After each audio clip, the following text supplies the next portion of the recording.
നമസ്കാരം. സനുമോളെ കുറച്ചങ്ങ് ഒതുങ്ങ്. ഒരു കല്യാണം കഴിക്കാൻ പോവുമല്ലേ? ഇനി അവനും കൂടി ഇട്ടും കൊണ്ടുപോയാൽ 3 കെട്ടിയെന്ന് പറയത്തില്ലേ? 2 കെട്ടി രണ്ടവന്മാരും പോയി. ഇനി മൂന്നാമത്തോനും അങ്ങ് പോകുമ്പോൾ നാണക്കേടല്ലേ? കുറച്ച് ഒതുങ്ങ്. ചീത്തവിളിയൊക്കെ അങ്ങ് ലൈവിനകത്ത് അങ്ങ് കുറയ്ക്കുക. ലൈവിനകത്താണെങ്കിൽ കുറച്ച് ആൾക്കാർ വന്ന് അവളെ പ്രോത്സാഹിപ്പിക്കുന്നത് കൊണ്ട് അവൾ ഇരുന്ന് ചീത്ത പറയുന്നത്. ആ ചീത്തയങ്ങ് അടക്കിക്കൂടെ? അതിനേറ്റൊരു ഷെഫീന ബീബി ലൈവിനകത്ത് കമൻ്റ് ഇട്ടിട്ട് നീ ഒന്നീ വിളി അല്ലെങ്കിൽ ഞാൻ വിളിക്കാം.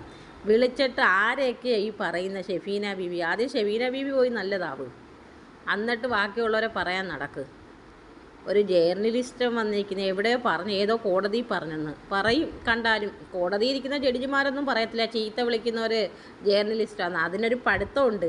അത് പഠിച്ചിറങ്ങി അവരെന്താ ചെയ്യുന്നതെന്ന് കാണുന്നവരെയാണ് നമ്മൾ സല്യൂട്ട് ചെയ്യും. അങ്ങനെയുള്ളവരാ. അല്ലാതെ നിന്നെ കണക്കുള്ള ജേർണലിസ്റ്റിനെ സല്യൂട്ട് ചെയ്യാൻ ഒരുത്തരും വരില്ല. എന്ന് പറഞ്ഞാൽ നീ എന്തൊരു ചീത്ത വിളിയാ. 2 ആമക്കൾ അടുത്തിരുത്തിയിട്ടില്ലേ നീ അതും ഇതുമൊക്കെ പറയുന്നത്? എന്തൊക്കെ ചീത്തകളാണ് നീ പറയുന്നത്? ഒരു സനുവിനെ വിളിച്ചിട്ട് സനുവിൻ്റെ ഒരു ഫിജോയെ പറയാൻ, ഒരു തനൂജയെ പറയാൻ. ആദ്യം നീയൊക്കെ നല്ലതാവടി, എന്നിട്ട് വേണം ബാക്കിയുള്ളവരെ പറയാൻ. ആദ്യം നീയൊക്കെ പോയി ഒരു മുഴം കയറിപ്പോയി തൂങ്ങിച്ചാവും. ഞാനതേ പറയത്തുള്ളൂ. കാണുന്നവർക്കൊരു മര്യാദയില്ലേ?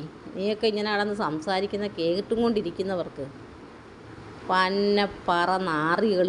ഇത്രയും പറഞ്ഞ് ഞാൻ